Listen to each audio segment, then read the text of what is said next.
Apologies I don't look my best, but I'm recording this late and spontaneously.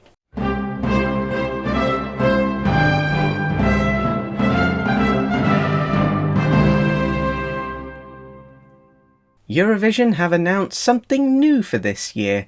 They are releasing a mascot for this year's Eurovision. Yes, that's right, bringing in a mascot which Eurovision has been fine without for about 68 years now, but just randomly decide to bring it in now. And what's the mascot's name? Lumo. According to an article from Eurovision, this name comes from the word luminosity, which is associated with shining or glowing light and energy. So with that in mind, what does Lumo look like? Well, this is Lumo.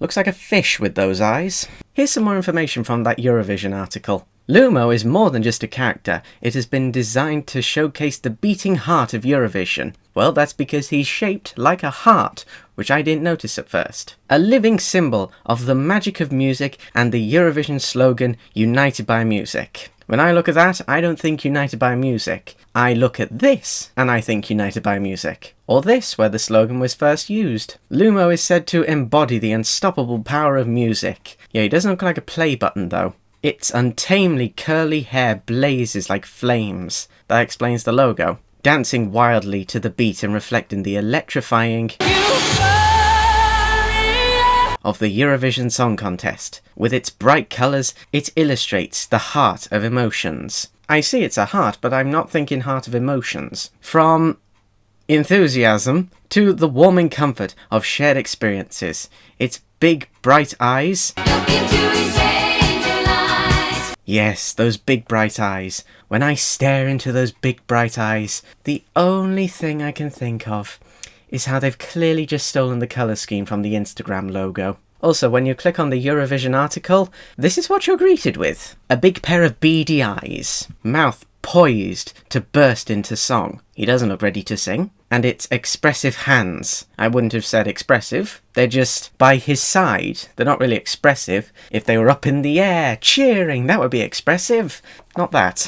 Make Lumo a joyous ambassador of musical diversity and togetherness. When, I know this is going to sound rude, but this is usually what sometimes it is. They're bringing a mascot to be able to sell some more merchandise because there's definitely going to be some soft plush toys made for this character, I'm telling you now. As a gender-neutral and universal figure, Lumo represents unity and openness by bringing people of all ages, how old is it? And backgrounds together through the power of music. From the beginning of May, Lumo will walk the streets of Basel, spreading the spirit of the Eurovision Song Contest to locals and visitors to the host city. And children screaming from those giant beady eyes glaring at them. Now, who was this designed by?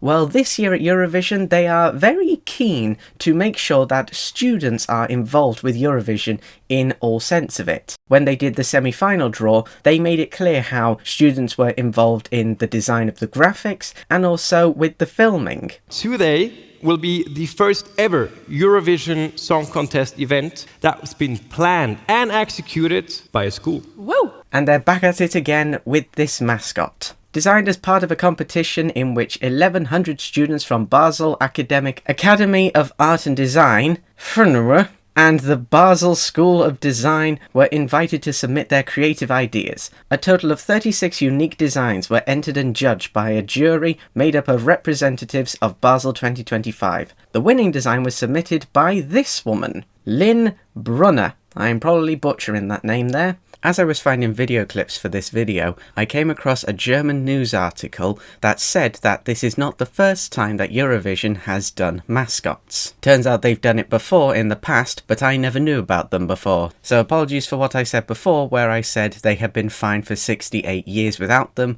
because they've actually had them before. Also, there was an in-person event to reveal the mascot, but surprisingly this wasn't streamed live on Eurovision's YouTube channel, unlike with the theme and branding reveal, which they did a press conference about. Eurovision also haven't uploaded the reveal video of the mascot to their YouTube channel. The only place you can find it is on Switzerland's Host Broadcast's Instagram page.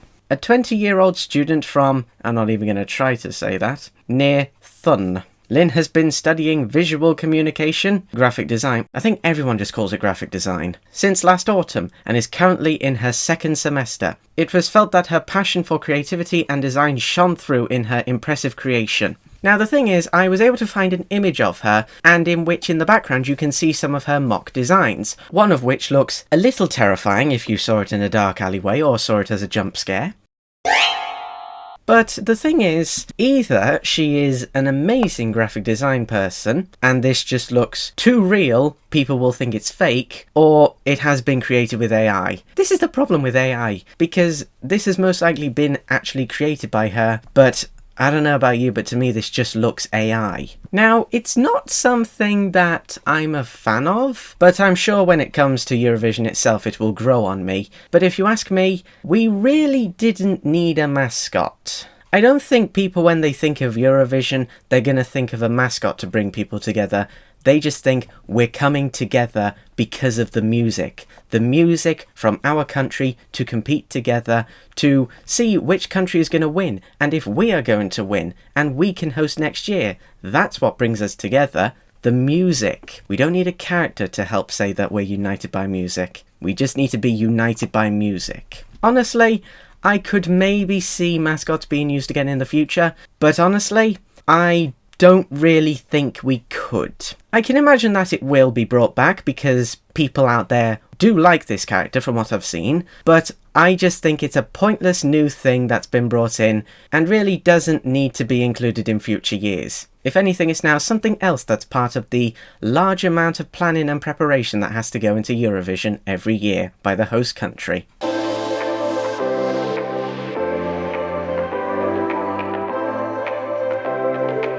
But anyway, I just thought I'd say what I thought about this character, considering it was mostly me reading the article. But until next time, goodbye!